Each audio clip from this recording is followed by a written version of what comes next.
You're trying to play TDS, obtaining all the towers and skins you can, but you just can't seem to win a round, or your time is just too slow. Well, we present to you the perfect TDS round. First, we must consider what makes a round quick and efficient. There are 5 factors that we are going to list. If your rounds include all these factors, you are ensured to have the best TDS round. At the end, we are going to give 3 bad and good examples of a perfect TDS round at the appropriate stages of TDS. Firstly, there's DPS, or damage per second. If you want to kill enemies as quickly as you can, your total troops DPS must be high in order to complete rounds quickly. Secondly, we have cash and affordability. The max level of most towers is the most efficient level for damage and cash. If you are able to manage cash and max out most, if not all of your towers, this allows for speedy rounds. Next, you must make sure the maps and game modes you choose are appropriate for your level. The ranking of maps isn't always accurate, but here are 7 great maps that we recommend for optimal rounds. The game mode depends on your level, but Molten and Fallen have proven to be timely and efficient if you've got the right strategy. Luckily,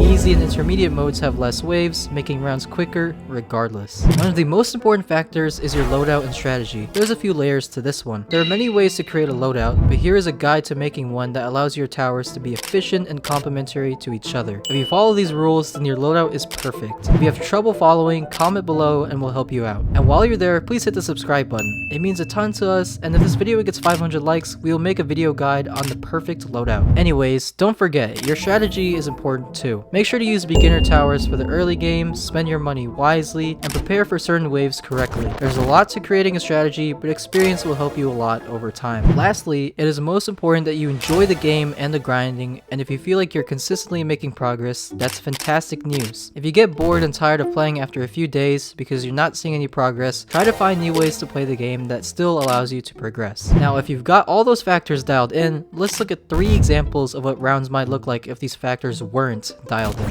In the first example, you can tell that this beginner is using a difficult map and game mode and does not have sufficient towers to complete it. Even if they got far in, their only source of damage won't deal anything to these enemies. In the intermediate example, this player does not have an optimal loadout. They won't be able to deal with the first waves easily, and the Freezer and Pyromancer cancel each other's abilities out. Although this damage tower and farm are nice, they won't be able to take out the Molten boss. Their map and game mode choice, however, was accurate. And before we go on to the good examples, here's an advanced player playing incorrectly. They may have some great towers that deal insane damage, but they are lacking a support tower that supplies them with money or discounts, like Farm, Cowboy, or DJ Booth. They will not be able to max out their towers and will lose to the Fallen King if they even get that far. Although the bad examples were difficult to look at, fortunately, here are some good ones. This beginner is an icon. They've got a diverse loadout of damage, cheapness, and splash. They choose a good map and an easy game mode. Further in, their strategy is efficient and their money spending is wise. Because this beginner played so well, they were able to complete easy mode in 9 minutes and 59 seconds. Next, we have the intermediate player. They brought themselves towers to deal damage, towers to support, and even towers to start the rounds with. Further in, they balanced spending money on farms and defense in order to get the best of both, and a smart idea of bringing Ace Pilot, who doesn't get stunned, and Medic to heal towers. This round completed in 13 minutes and 4 seconds was phenomenal. And finally, we have the advanced player. Their loadout contains powerful and supportive towers. They chose a long path map in order to give themselves the most time to defeat enemies, especially Fallen King. Using all the methods that the beginner and intermediate used, they were able to get past Tank